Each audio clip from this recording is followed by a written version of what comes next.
Hi DSK Platon, this is me, your friend Sivakumar. അപ്പോൾ ഇന്നത്തെ വീഡിയോയിൽ നമ്മൾ എന്താണ് സംസാരിക്കാൻ പോകുന്നത് എന്നതിനെക്കുറിച്ച് പറയുന്നതിന് മുമ്പ് നിങ്ങളെല്ലാവരും മഞ്ഞുമൽ ബോയ്സ് സിനിമ കണ്ടിട്ടുള്ളവരാണോ? കണ്ടിട്ടില്ല എങ്കിൽ കാണുക. കാരണം ഒരു നല്ലൊരു മൂവി നിങ്ങൾ മിസ് ചെയ്യാതെ ഇരിക്കാനാണ് ഞാൻ പറയുന്നത്. പ്രത്യേകിച്ചും വളരെ സിമ്പിൾ ബഡ്ജറ്റിൽ എടുത്തിട്ടുള്ള ഒരു മൂവിയാണ്. വലിയൊരു ബിഗ് ഹിറ്റാണ് ഈ മൂവി കൊടുത്തിട്ടുള്ളത്, പ്രത്യേകിച്ചും കേരള ജനതയ്ക്ക്. അതുകൊണ്ട് തന്നെ കാണണം. മാത്രമല്ല, ഇത് 2006 നടന്ന ഒരു ഇൻസിഡൻറ്റുമായിട്ട് ബന്ധപ്പെടുത്തിക്കൊണ്ട് ഉണ്ടാക്കിയിട്ടുള്ള ഒരു സിനിമയാണ്. ഫ്രണ്ട്ഷിപ്പിനായിട്ടുള്ള ഒരു നല്ലൊരു മൂവിയും കൂടിയാണ്. ഇതിനു മുമ്പ് ഗുണ കേവിൽ വെച്ച് നടന്നിട്ടുള്ള വേറൊരു സിനിമയുണ്ട്, നമ്മുടെ ഗുണ എന്ന് പറഞ്ഞ സിനിമ. അതിനുശേഷമാണ് ഗുണ കേവ് എന്ന പേര് തന്നെ വരുന്നത്. അപ്പോൾ അവിടെ വെച്ചിട്ടാണ് ഈ സിനിമ എല്ലാം ചെയ്തിരിക്കുന്നത്. അപ്പോൾ അത്രയും നല്ലൊരു സിനിമയാണ്. അപ്പോൾ അതുമായി ബന്ധപ്പെട്ടിട്ടാണ് നമ്മൾ ഇന്ന് സംസാരിക്കാൻ പോകുന്നത്. അതുകൊണ്ടാണ് ഞാൻ കഴിഞ്ഞൊരു വീഡിയോയിൽ മഞ്ഞുമൽ ബോയ്സ് എന്ന സിനിമയെക്കുറിച്ച് പറഞ്ഞിട്ടുണ്ട്. പ്രത്യേകിച്ചും അതുമായി ബന്ധപ്പെട്ടിട്ടുള്ള സ്റ്റോറി എല്ലാം പറഞ്ഞിട്ടുണ്ട്. അപ്പം അതുകൊണ്ട് ഞാൻ ആ സിനിമയെക്കുറിച്ച് ഡീപ്പായിട്ടൊന്നും ഈ വീഡിയോയിൽ സംസാരിക്കുന്നില്ല. കാരണം നിങ്ങളെ റിപ്പീറ്റ് ചെയ്ത് ബോറടിപ്പിക്കേണ്ട എന്ന് വെച്ചുകൊണ്ടാണ്. അപ്പോൾ അതുകൊണ്ട് ഞാൻ ഈ വീഡിയോയിൽ കൂടുതലായിട്ടും സംസാരിക്കുന്നില്ല. അപ്പോൾ ഈ സിനിമയുമായിട്ട് ബന്ധപ്പെട്ടുകൊണ്ട്, ഇല്ലെങ്കിൽ ഇതിലെ സ്റ്റോറിയുമായിട്ട് ബന്ധപ്പെട്ടുകൊണ്ട്, ഇല്ലെങ്കിൽ ഈ സ്ഥലത്തുമായി ബന്ധപ്പെട്ടുകൊണ്ട് ഒരു ഇൻസിഡൻറ്റ് 1955 നടന്നിട്ടുണ്ട്. അപ്പോൾ ആ ഒരു ഇൻസിഡൻറ്റുമായിട്ട് ബന്ധപ്പെടുത്തിക്കൊണ്ടാണ് നമ്മൾ ഇന്നത്തെ വീഡിയോയിൽ സംസാരിക്കുന്നത്. അപ്പോൾ അതിനു മുമ്പ് നമ്മുടെ ചാനൽ എസ് കെ പ്ലാറ്റൂണിൽ അംഗമാകാത്ത ആൾക്കാർ ആരെങ്കിലും ഉണ്ടെങ്കിൽ സബ്സ്ക്രൈബ് ചെയ്യുക, ബെല്ലൈക്കൻ ക്ലിക്ക് ചെയ്യുക. എന്നാൽ മാത്രമേ നമ്മൾ ഇടുന്ന ഓരോ വീഡിയോസും നിങ്ങളിലേക്ക് എത്തിക്കുന്നതിന് യൂട്യൂബിന് സാധിക്കുകയുള്ളൂ. മാത്രമല്ല, ഈ വീഡിയോ ഇഷ്ടപ്പെടുകയാണെങ്കിൽ ലൈക്ക് തരണം, ഫ്രണ്ട്സിന് പ്രത്യേകിച്ചും ഷെയർ ചെയ്തതിൻ്റെ സപ്പോർട്ട് ചെയ്യണം. കാരണം നിങ്ങളുടെ സപ്പോർട്ട് ഇല്ലാണ്ട് I cannot go ahead. So അതുകൊണ്ടാണ്. അപ്പോൾ ചെയ്യുക. 2006 കുറച്ച് സുഹൃത്തുക്കൾ പ്രത്യേകിച്ചും കേരളത്തിൽ നിന്ന്, എറണാകുളം പ്രദേശത്ത് നിന്ന് തമിഴ്നാട്ടിലേക്ക് ടൂർ പോവുകയാണ്. പ്രത്യേകിച്ചും കൊടൈക്കനാൽ എന്ന പ്രദേശത്തേക്ക്. കൊടൈക്കനാൽ എന്ന് പറഞ്ഞു കഴിഞ്ഞാൽ നമുക്ക് എല്ലാവർക്കും അറിയാമല്ലോ, നല്ലൊരു ഫോറസ്റ്റ് ഏരിയ ആണ്. മാത്രമല്ല, മലകൾക്ക് മേലിൽ മലകൾ കാണാൻ പറ്റുന്ന ഒരു വലിയൊരു പ്രദേശമാണ്. നല്ലൊരു ഭംഗിയുള്ള പ്രദേശമാണ്. തണുപ്പും അതുപോലെ തന്നെ കോടയൊക്കെ നിറഞ്ഞിട്ടുള്ള ഒരു പ്രദേശമാണ് ഈ കൊടൈക്കനാൽ എന്ന് പറയുന്ന പ്രദേശം. അപ്പോൾ അവിടേക്ക് ടൂർ പോവുകയും ഈ ഗുണ കേവ് എന്ന് പറഞ്ഞിട്ടൊരു സ്ഥലമുണ്ട്. അപ്പോൾ ആ സ്ഥലത്ത് പോവുകയും പിന്നെ അവിടെ റെസ്ട്രിക്റ്റഡ് ഏരിയ ആണെന്ന് അറിഞ്ഞുകൊണ്ട് തന്നെ അവിടെ ആ സുഹൃത്തുക്കൾ അകത്തേക്ക് പോവുകയും അതിലൊരു സുഹൃത്ത് കുഴിയിലേക്ക് വീഴുകയും ചെയ്യുന്നുണ്ട്. അപ്പോൾ ആ സുഹൃത്ത് ജീവനോടെ ഉണ്ട് എന്ന് തിരിച്ചറിയുന്ന പക്ഷം ആ സുഹൃത്തിനെ രക്ഷപ്പെടുത്താൻ എടുക്കുന്ന ബാക്കി സുഹൃത്തുക്കളുടെ എഫേർട്ടും സ്നേഹബന്ധവുമാണ് 2006 ടീമിൽ നമുക്ക് കാണാനായിട്ട് കഴിഞ്ഞത്. അപ്പം അതിനെ ബേസ് ചെയ്തുകൊണ്ടാണ് ആക്ച്വലി മഞ്ഞുമൽ ബോയ്സ് എന്നൊരു സിനിമ തന്നെ എടുക്കുന്നത്. എന്നാൽ 1955 നടക്കുന്ന ഒരു പ്രശ്നം എന്താ വെച്ച് കഴിഞ്ഞാൽ, that is entirely different from the movie. പ്രത്യേകിച്ചും ഷൺബഹ നാടർ എന്ന് പറയപ്പെടുന്ന ഒരു വ്യക്തി, അദ്ദേഹത്തെക്കുറിച്ച് പറയുകയാണെങ്കിൽ അദ്ദേഹം ഒരു എൻ്റർപ്രണർ, അതുപോലെ തന്നെ മെർച്ചൻറ്റ്, വ്യാപാരി എന്നൊക്കെ പറയാം. അത്തരത്തിലുള്ളൊരു മനുഷ്യനാണ് ഷൺബഹ നാടർ എന്ന് പറയുന്ന വ്യക്തി. അപ്പം അദ്ദേഹം ശിവകാശിക്കാരനാണ്. ശിവകാശിയുടെ പല മാറ്റങ്ങൾക്കും അദ്ദേഹം കാരണമായിട്ടുണ്ട് എന്നാണ് പറയപ്പെടുന്നത്. പ്രത്യേകിച്ചും അദ്ദേഹം 1952 മുതൽ 1955 വരെ ശിവകാശി മുനിസിപ്പാലിറ്റിയിൽ ചെയർമാനായിട്ട് ഉണ്ടായിരുന്നു എന്നാണ് പറയപ്പെടുന്നത്. മാത്രമല്ല, അവിടെ കാക്ക അല്ലെങ്കിൽ കാളീശ്വരി എന്ന് പറയപ്പെടുന്ന ഫയർ വർക്ക്സ് ഇൻഡസ്ട്രിയുടെ സ്ഥാപകനെന്നും, പിന്നെ കൊൽക്കട്ട പോലുള്ള സ്ഥലങ്ങളിൽ പോയിട്ട് ഈ മാച്ച് മേക്കിംഗ് പഠിച്ചിട്ട് വന്ന് ഇവിടെ ശിവകാശിയിൽ ഒരുപാട് വികസന പ്രവർത്തനങ്ങൾ ചെയ്ത വ്യക്തി എന്നുമാണ് പറയപ്പെടുന്നത്. ഈ ഷൺബഹ നാടർ എന്ന് പറയപ്പെടുന്ന വ്യക്തിയുടെ പ്രത്യേകത എന്താണെന്ന് വെച്ച് കഴിഞ്ഞാൽ, പുള്ളി യാത്രകൾ ചെയ്യുന്ന ഒരു വ്യക്തിയാണ്. പ്രത്യേകിച്ചും വീക്കെൻഡിലോ അല്ലെങ്കിൽ മാസത്തിലോ അല്ലെങ്കിൽ വർഷത്തിലോ ഒക്കെ ഓരോ സ്ഥലങ്ങളിൽ യാത്രകൾ പോകുന്ന ഒരു വ്യക്തിയാണ് പുള്ളി. മാത്രമല്ല, അങ്ങനെയാണ് പുള്ളി 1955 മെയ് 15 കൊടൈക്കനാലിലേക്ക് പോകുന്നത്. അപ്പോൾ അന്ന് പോകുന്ന സമയത്ത് പേരക്കുട്ടികളുടെ ഒപ്പമാണ് പുള്ളി പോകുന്നത്. അപ്പോൾ പോയിട്ട് ആ സമയങ്ങളിൽ ഈ ഗുണ കേവ് എന്ന് പറഞ്ഞിട്ടൊരു ആ സ്ഥലത്തിന് പേരുണ്ടായിരുന്നില്ല. അതിന് മുമ്പ് ആ സ്ഥലത്തിന് പേര് എന്താണെന്ന് വെച്ച് കഴിഞ്ഞാൽ ഡെവിൾസ് കിച്ചൺ അല്ലെങ്കിൽ പില്ലർ റോക്സ് എന്നാണ് ആ സ്ഥലത്തെ അറിയപ്പെട്ടിരുന്നത്. അപ്പോൾ ആ സമയത്ത് അവിടേക്ക് പോകാനായിട്ട് പെർമിഷൻ ഉണ്ടായിരുന്നു, അല്ലെങ്കിൽ അവിടെ പോകാമായിരുന്നു. അപ്പം അങ്ങനെയാണ് പുള്ളി അവിടെ പോവുകയും പിന്നെ അവിടെ ഈ എന്താ പറയുക, ചെറിയ ചെറിയ ഹോളുകളൊക്കെ കാണുകയാണെങ്കിൽ പുള്ളി ഈ കല്ല് അതിലേക്ക് എറിഞ്ഞിട്ട് അതിൻ്റെ സൗണ്ട് എത്രത്തോളം പോകും, എത്ര ആഴമുണ്ട് എന്ന് ആകാംക്ഷയോടെ കാത്തിരുന്ന് മനസ്സിലാക്കുന്ന ഒരു വ്യക്തി ആണ് എന്നാണ് പറയുന്നത്. അത്തരത്തിൽ അദ്ദേഹം ചെയ്തിട്ട് പിന്നെ പേരക്കുട്ടികളോടൊപ്പം അവിടെ സമയം സ്പെൻഡ് ചെയ്യുന്നതിനിടയിൽ പുള്ളി വീഴുന്നത്. പിന്നെ ഈ പില്ലർ റോക്സ് അല്ലെങ്കിൽ ഡെവിൾസ് കിച്ചൺ എന്ന് പറയപ്പെടുന്ന ആ സ്ഥലം ഉള്ളത് എവിടെയാണെന്ന് വെച്ച് കഴിഞ്ഞാൽ മതികെട്ടൻ ചോല എന്ന് പറയപ്പെടുന്ന ആ ഫോറസ്റ്റിനകത്താണ്.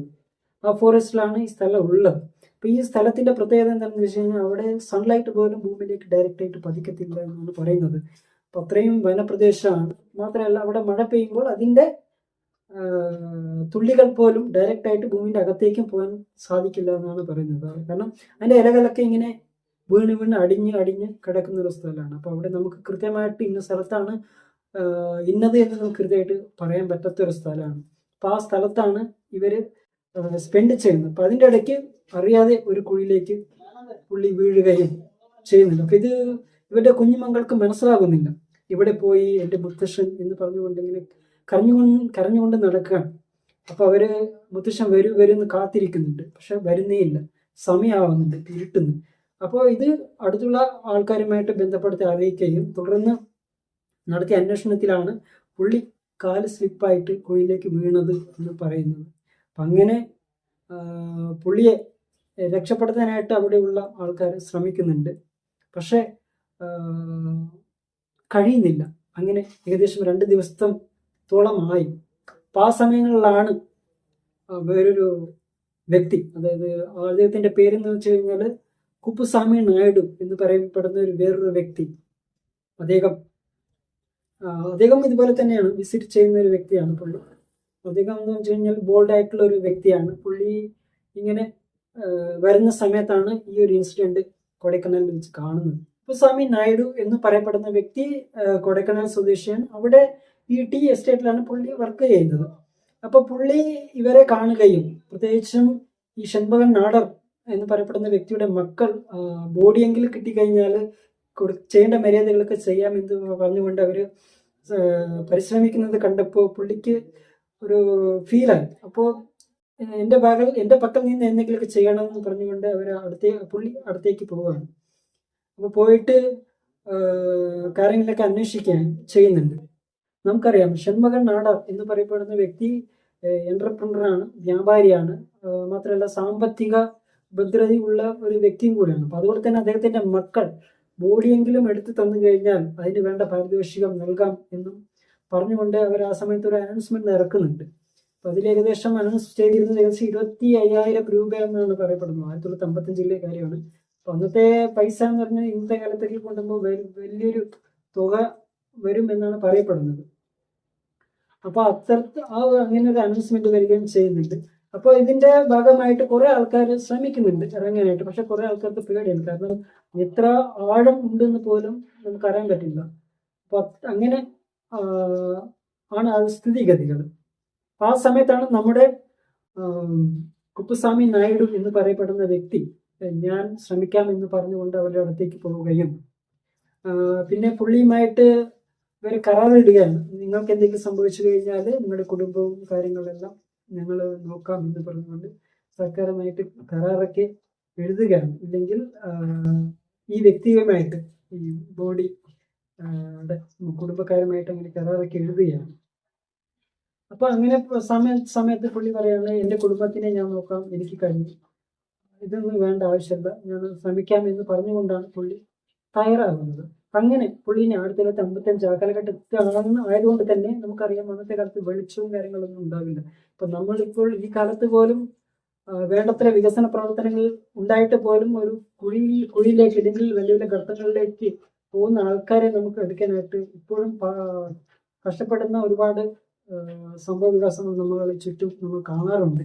1955 ചെറിയ വിളക്കും പിന്നെ അങ്ങനെ കുറച്ച് ഉണ്ടായിരുന്ന സെറ്റപ്പുകളുമായിട്ട് പുള്ളിയെ ആ ഗർത്തത്തിലേക്ക് ഇറക്കുകയാണ്, മറ്റേ ഗുണ കേവിന്റെ ആ ഗർത്തത്തിലേക്ക്. അങ്ങനെ കുപ്പുസ്വാമി നായിഡു എന്ന് പറയപ്പെടുന്ന വ്യക്തി താഴേക്ക് ഇറങ്ങുകയാണ്.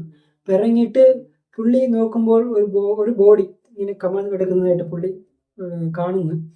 അപ്പോൾ കാണുകയും ഇതാണോ നിങ്ങൾ ഉദ്ദേശിക്കുന്ന വ്യക്തി എന്ന് അറിയിക്കാനായിട്ട് പുള്ളിക്കാരൻ അവരുടെ അറിഞ്ഞാണോ ഇല്ലെങ്കിൽ മറ്റ് തരത്തിലുള്ള എവിഡൻസുകളുമായിട്ട് പുള്ളി കളക്ട് ചെയ്യുന്നുണ്ട് അവിടെ നിന്ന് ബോഡിയിൽ നിന്ന്. എന്നിട്ട് ഇപ്പോൾ നമുക്കറിയാം പണ്ടത്തെ കാലത്താണെങ്കിൽ വേണ്ടത്ര വികസന പ്രവർത്തനങ്ങളൊന്നും ഇല്ല. മാത്രമല്ല ഈ വിളിച്ചു പറയണമെങ്കിലും സാധിക്കുകയില്ല. മൊബൈൽ ഫോൺ പോലുള്ള കാര്യങ്ങളില്ല. ഉണ്ടെങ്കിൽ തന്നെ അവിടെ വലിയ വലിയ കർത്തങ്ങളിൽ സിഗ്നൽ കിട്ടത്തില്ല പൊതുവെ. അപ്പോൾ അത്തരത്തിലുള്ള ഇഷ്യൂസ് ഉണ്ട്. മാത്രമല്ല ഇരുട്ടാണ്. വളരെ ആഴം കൂടിയ ഒരു സ്ഥലമായതുകൊണ്ട് തന്നെ നമ്മുടെ സൗണ്ട് ഇട്ട് കഴിഞ്ഞാലും തന്നെ നമുക്കത് കേൾക്കാനായിട്ട് സാധിക്കുകയില്ല. അപ്പോൾ പുള്ളി ആ എവിഡൻസുകളുമായിട്ട് കളക്ട് ചെയ്തുകൊണ്ട് വീണ്ടും പുള്ളിയെ മേലേക്ക് വലിച്ചിട്ട് പുറത്തേക്ക് വന്ന് ഇതാണ് നിങ്ങൾ ഉദ്ദേശിക്കുന്ന വ്യക്തി എന്ന് പുള്ളി അവരോട് ചോദിക്കുന്നുണ്ട്. ചോദിച്ചപ്പോൾ ഇത് തന്നെയാണെന്ന് അവർ കൺഫേം ചെയ്യുന്നതിന് ശേഷം പിന്നീട് പുള്ളിക്കാരന് വെള്ളമാക്കി കൊടുത്തിട്ട് വീണ്ടും ഇറക്കുന്നുണ്ട്. വീണ്ടും ഇറക്കിയിട്ടാണ് ആക്ച്വലി ആ ബോഡീനെ ഏകദേശം 2 ദിവസം പഴക്കം വന്ന ബോഡീനെ വീണ്ടും മേലേക്ക് വലിച്ചു കയറ്റുന്നത്. അങ്ങനെ കുപ്പുസ്വാമി നായിഡു എന്ന് പറയപ്പെടുന്ന വ്യക്തി ബോഡിയുമായിട്ട് മുകളിലേക്ക് വന്നതിന് ശേഷം ഷൺമകൻ നാടാറിന്റെ മക്കൾ പാരിതോഷികമായിട്ടുള്ള ആ തുക 25,000 രൂപ ഈ കുപ്പുസ്വാമി നായിഡുവിന് കൊടുക്കുകയാണ്. അപ്പോൾ കുപ്പുസ്വാമി നായിഡു പറയുകയാണ്, ഞാൻ ഈ പൈസയ്ക്ക് വേണ്ടിയിട്ടല്ല ചെയ്തത്. ഒരുപക്ഷെ ഇത് എൻ്റെ ഫാമിലിയിലോ അല്ലെങ്കിൽ എൻ്റെ കുടുംബക്കാർക്കോ എൻ്റെ പിതാവിനോ ഇങ്ങനെ സംഭവിച്ചിട്ടുണ്ടെങ്കിൽ അത് ഞാൻ ചെയ്യുമായിരുന്നു എന്നാണ് പുള്ളി അവരോട് തിരിച്ച് പറയുന്നത്. അതുകൊണ്ട് തന്നെ 5 പൈസ പോലും വേണ്ട എന്നാണ് പുള്ളി പറയുന്നത്. ഇപ്പം കാരണം ഇതിൽ എന്താ പ്രത്യേകത എന്ന് വെച്ച് കഴിഞ്ഞാൽ, ഇപ്പം നമ്മളൊക്കെ ആണെങ്കിൽ എത്ര പേർ ഒരു ബന്ധമില്ലാത്ത ആൾക്കാർക്ക് വേണ്ടിയിട്ട് ജീവൻ പണയം വെച്ച് ഒരു കാര്യം ചെയ്തു കൊടുക്കും എന്നുള്ളത് നമ്മൾ സ്വയം ചിന്തിക്കണം. ഇല്ലെങ്കിൽ നമ്മളെ ചുറ്റും അങ്ങനെ എത്ര പേർ ഉണ്ട് എന്നാണ് നിങ്ങൾ കരുതപ്പെടുന്നത്. പ്രത്യേകിച്ചും ഞാനൊക്കെ മനസ്സിലാക്കിയിട്ടുള്ളതെന്ന് വെച്ച് കഴിഞ്ഞാൽ വളരെ 1-2% പേർ മാത്രമാണ് ഇത്തരത്തിലുള്ള കാര്യങ്ങളൊക്കെ ചെയ്യുന്നത്. അല്ലാത്ത ഒരുപാട് ആൾക്കാരുണ്ട്. ഇപ്പം നമ്മുടെ മഞ്ഞുമൽ ബോയ്സിൻ്റെ അതല്ലെങ്കിൽ 2026 നടന്ന ഇഷ്യൂ എടുത്ത് നോക്കുകയാണെങ്കിൽ പോലും അവിടെ ഒരു ഫ്രണ്ട്ഷിപ്പ് എന്നൊരു ബന്ധം ഉണ്ടായിരുന്നു. ആ ബന്ധത്തിന് വേണ്ടിയിട്ടാണ് അവർ ആ ഒരു എഫേർട്ട് എടുക്കുന്നത്. പക്ഷേ ഈ 1955 ഇഷ്യൂ എന്ന് പറഞ്ഞു കഴിഞ്ഞാൽ ഒരു ബന്ധമില്ലാത്ത ഒരു വ്യക്തിക്ക് വേണ്ടിയിട്ടാണ് വേറൊരു വ്യക്തി അദ്ദേഹത്തിൻ്റെ ജീവൻ പോലും പണയപ്പെടുത്തിക്കൊണ്ട് ഇത്തരത്തിലുള്ള കാര്യങ്ങൾ ചെയ്യുന്നത് എന്നുള്ളതാണ് ദാറ്റ്സ് ഗ്രേറ്റ് എന്ന് പറയേണ്ടത് നമ്മൾ. ആക്ച്വലി ഇത് കേൾക്കുമ്പോൾ തന്നെ നമുക്കെല്ലാം ഒരു ഗൂസ് ബംസ് ഫീൽ ചെയ്യും. അത്തരത്തിലുള്ള ഒരു വ്യക്തിയാണ് കുപ്പുസ്വാമി നായിഡു എന്ന് പറയപ്പെടുന്ന വ്യക്തി. ഇദ്ദേഹം ഏകദേശം ആ ഇൻസിഡന്റിന് ശേഷം 5 വർഷത്തിന് ശേഷം മരണപ്പെട്ടു എന്നാണ് പറയപ്പെടുന്നത്. പക്ഷേ ഇദ്ദേഹം ജീവിച്ചിരുന്ന ആ കാലഘട്ടത്തിൽ അദ്ദേഹത്തിന് യാതൊരു പ്രശ്നങ്ങളും ഇതുമായിട്ട് ബന്ധപ്പെട്ടിട്ടൊന്നും ഉണ്ടായില്ല എന്നാണ് പറയപ്പെടുന്നത്. പക്ഷെ തുടക്കത്തിൽ കുറച്ചു കാലം ചെറിയൊരു ഫീലിങ്സ് ഉണ്ടായിട്ടുണ്ട് എന്നും പറയപ്പെടുന്നു. അത് ഒരുപക്ഷെ ഈ ഷൺമകൻ നാടറിന്റെ മക്കളെ കണ്ടിട്ടാകാം, അല്ലെങ്കിൽ ഒരു വ്യക്തി ആദ്യമായിട്ട് അല്ലെങ്കിൽ അറിയപ്പെടാത്ത ഒരു സ്ഥലങ്ങളിലേക്ക് പോകുമ്പോൾ എന്തായാലും ചെറിയ തരത്തിലുള്ള മാനസിക പ്രശ്നങ്ങളൊക്കെ നേരിടുന്നതാണ്, അല്ലെങ്കിൽ നേരിടേണ്ടി വരും എന്നുള്ളതാണ്. അത്തരത്തൊക്കെ ചെറുതായിട്ടൊക്കെ ഉണ്ടാകുമായിരിക്കാം. കാരണം നമുക്ക് ഒരുപക്ഷെ പറയാൻ പറ്റില്ലല്ലോ, അത് അനുഭവിക്കുന്നവർക്കല്ലേ അതിൻ്റെ ഫീലിങ്സ് എന്താണെന്ന് മനസ്സിലാക്കാനായിട്ട് സാധിക്കുമെന്ന്. അത്തരത്തിലൊക്കെ ഒരുപക്ഷെ അദ്ദേഹം കുപ്പുസ്വാമി നായിഡു അനുഭവിച്ചിരിക്കാം. എന്തായാലും പുള്ളി മക്കളോട് അത്തരത്തിലൊന്നും പറഞ്ഞിട്ടില്ല എന്നാണ് അദ്ദേഹത്തിൻ്റെ മകളായിട്ടുള്ള രാജാമണി എന്ന് പറയുന്ന വ്യക്തി കഴിഞ്ഞ ഒരു യൂട്യൂബിൻ്റെ വീഡിയോ ഇൻ്റർവ്യൂവിൽ പുള്ളിക്കാരത്തി പറയുന്നത്.